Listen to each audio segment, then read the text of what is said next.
Antivirus cassette Total Security. Donc, deuxième vidéo. Alors, je vais vous faire voir le pare-feu. Voilà. Donc, parce que j'aime bien le pare-feu. Moi, je suis quelqu'un qui adore le pare-feu dans les antivirus. J'adore tester leur agent de protection firewall. Donc, pour aller voir donc le pare-feu, vous ouvrez l'interface et vous cliquez ici sur Settings, Paramètres.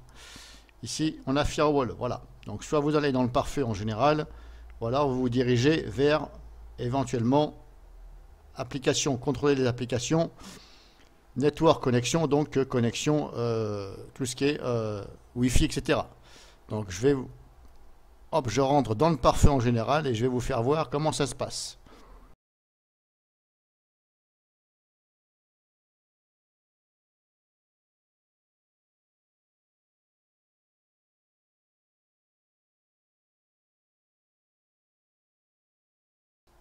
Donc vous avez ça. Alors malheureusement le logiciel est en anglais. Bon, alors ceux qui veulent des logiciels en français, c'est pas celui que je vais vous recommander. Après c'est un antivirus qui est simple. Voilà, il n'y a pas de choses. Ils n'ont pas rajouté des agents de protection. Ceci, des trucs cela. Vous voyez, c'est trucs simples. C'est un peu bon. Après il faut connaître après les antivirus. Voilà, ça reste dans les antivirus simples. Voilà, au niveau des paramètres, c'est simple. Voilà, il n'y a pas de choses poussées comme le font certains, comme E7, etc. Il faut développer des onglets pour voir, etc. Voilà. Là, c'est simple. Donc à ce niveau-là, voilà. Mais il est en anglais. Donc, on a ici Général, Intrusion, Application, Exception, Connexion. Alors, je vous fais déjà voir comme ça, voilà.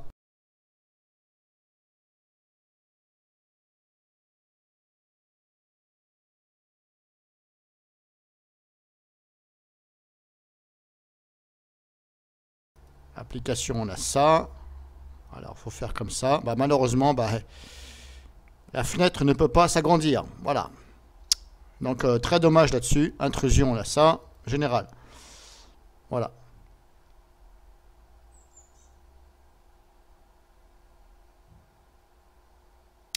Alors. Là, je vais mettre plutôt sur Display. Critical Alert. Voilà. Là, c'était marqué ne pas faire voir, grosso modo, les alertes. Moi, je vais mettre plutôt ici sur faire voir les alertes. Ensuite, je vais me diriger vers l'onglet application. Voilà. Parce que le but d'un pare-feu, c'est de pouvoir gérer tout ce qui se connecte à Internet, voilà, vos logiciels, tout ce qui est exception, tout ça, je ne vais pas vous faire de tuto là-dessus parce que moi je n'y vais pas et puis après, bah voilà, c'est à vous de voir de votre côté. En général, on se localise vers Général et Applications.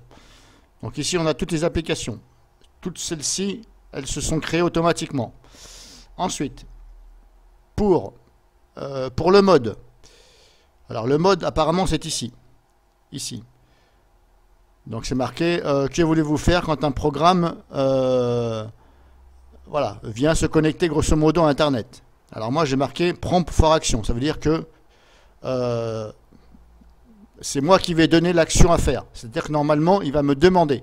Alors il est censé bloquer et me demander. Parce que sinon, s'il ne bloque pas et il me demande en même temps, je ne vois pas l'intérêt. Surtout si je voulais bloquer. Donc le but quand on met sur prompt action, for action, c'est-à-dire me demander pour que je décide de l'action, moi je l'ai mis ici. Par défaut, il était sur Allow Automatically. Voilà, c'est-à-dire qu'il était sur permettre. Là, j'ai eu un message. Je ne sais pas s'il est en train de scanner mon PC là. Il est peut-être en train de me virer mes samples. C'est pas grave. Pourtant ils sont compressés, mais bon c'est pas grave. Donc il était sur ici Allow Automatically, voilà. C'est-à-dire permettre automatiquement pour 7 jours, voilà. C'est-à-dire que ça, automatiquement il crée une règle, il autorise pour 7 jours. Après 7 jours, bah, je ne sais pas qu'est-ce qui se passe. Bon, là c'est vrai que c'est pas très compréhensible. 7 jours, ok. Mais après 7 jours, tu vas me demander ou qu'est-ce que tu vas faire? Bon, Là, déni accès, ça veut dire toujours refuser l'accès. Moi, je l'ai mis sur me demander, prompt for action. Donc, j'ai bien validé ici, je valide. OK. Je valide, OK, c'est bon, je ferme. Voilà. Là, au passage, ça va, il est assez réactif, cet antivirus. Vous voyez, dès que je clique sur quelque chose, voilà, tout de suite, ça s'ouvre. C'est pas comme Avast qui ouvre à moitié la fenêtre, on ne voit pas les écritures, et puis quelques secondes après, on voit les écritures. Bon, c'est un exemple. Mais il y a pire que Avast, hein, il y a pire. Donc là, je lui ai dit OK, d'accord, je vais fermer le logiciel, j'ai appliqué. Maintenant, je vais ouvrir un logiciel que je sais qu'habituellement, il va toujours se connecter à Internet. Hop, c'est WizDisk Cleaner. Celui-ci, c'est sûr et certain, il va se connecter à Internet. Alors déjà, hop, ce que je vais faire, alors donc je me permets vite fait d'aller ici dans le dossier, ici, parce que je sais que là-dedans, il y a des images, voilà, Disk Cleaner, hop, voilà, ces deux fameuses images. Voilà, ça je les supprime parce que c'est grâce à ça que je sais que ça se connecte. Parce que ça va se connecter à Internet et ça me fout des images. Donc je vais lancer WizDisk Cleaner et on va regarder la réaction. S'il y a une réaction, je lui ai dit me demander. Voilà, il ne se passe absolument rien du tout, il ne me demande absolument pas. Et l'image est là. Et là, je suis certain qu'il va se connecter à Internet. C'est sûr et certain. Donc premier test, ben, échec au niveau du pare-feu. Je vais prendre WizRegistry Cleaner, on ne sait jamais. Normalement, celui-ci, il me demande aussi de me connecter à Internet. Bon. Pour l'instant, pas de réaction. Voilà. Ces cleaners, normalement, ils se connectent à Internet de temps en temps, peut-être pas tout le temps. Mais vous voyez, pour l'instant, j'ai aucune réaction de l'antivirus. Aucune. Agent Ransack, c'est pareil, il va se connecter à Internet. Souvent, on va dire.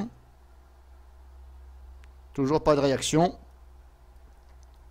Voilà. Bon, bah, puisqu'il n'y a pas de réaction, voyez-vous, hop. Alors, je vais fermer. Je vais réouvrir la console de l'antivirus.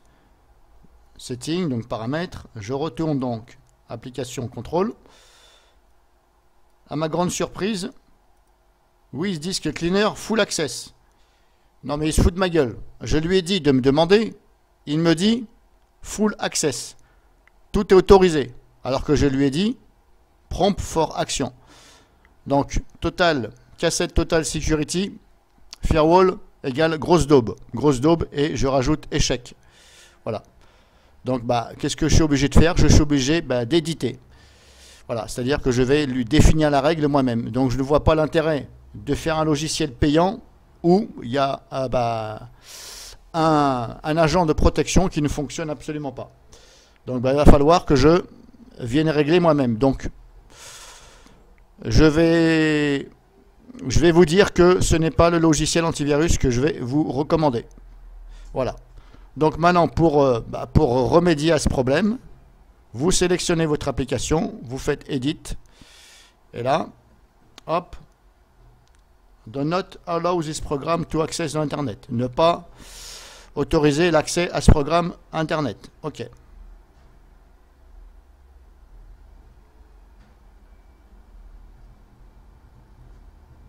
Et en plus, voilà, je ne vais pas autoriser et en plus je vais rajouter ici Show an alert. Voilà, et en plus j'avais dit alerte, mais je n'ai eu aucune alerte. Donc là pour l'instant, voilà, il me l'a mis sur Blocked. Voilà. WizRegistry, pareil, je suis obligé de l'éditer. Do not allow this program to access the Internet. Ne pas autoriser ce programme vers accéder à Internet. OK. Je coche ici, OK. Donc là, ils sont bloqués, Et pareil pour ces cleaners. Donc pare-feu, 0. 0. Bah, je ne vais même pas dire 0 sur 10, ça va être 0 sur 20, carrément. Voilà. Donc là, OK. Et vous voyez, je ne peux plus cliquer sur appliquer. Normalement, j'ai changé. Donc je devrais pouvoir cliquer sur appliquer. Bah, là, je ne peux pas. Donc je ne peux pas, je vais être obligé de fermer. Voilà, je vais recontrôler, je retourne dans Settings, Firewall, Application, Je vais contrôler, on ne sait jamais. Non, apparemment c'est bon, il a gardé. Mais vous voyez, pour moi c'est mal foutu. Déjà ça ne fonctionne pas. Et en plus, on met ici, on ne peut pas dire appliquer. Bon. Donc là, je viens de vous faire voir le pare-feu. Si vous avez des questions, n'hésitez pas. Voilà. Donc firewall ici, voilà, je vous refais voir vite fait comment c'est. Hein. Ici, c'est pour purger. Bon, il était sur 30 jours. Moi, j'ai mis 5 jours. Hein. Voilà, intrusion, etc., etc.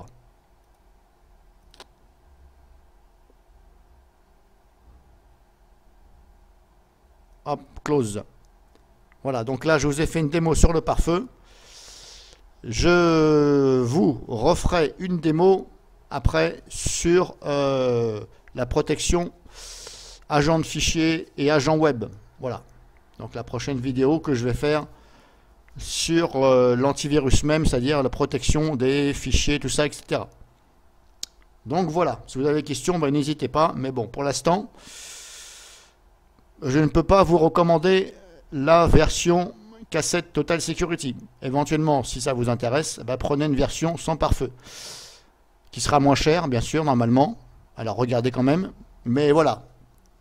Après, franchement, moi je dirais non. Voilà. Je vous fais une démo, mais pour moi, non. Le prendre même sans pare-feu pour compléter avec Comodo, non merci. Parce que déjà, si le pare-feu ne marche pas, à mon avis, il y a d'autres choses qui ne vont pas fonctionner. Donc voilà.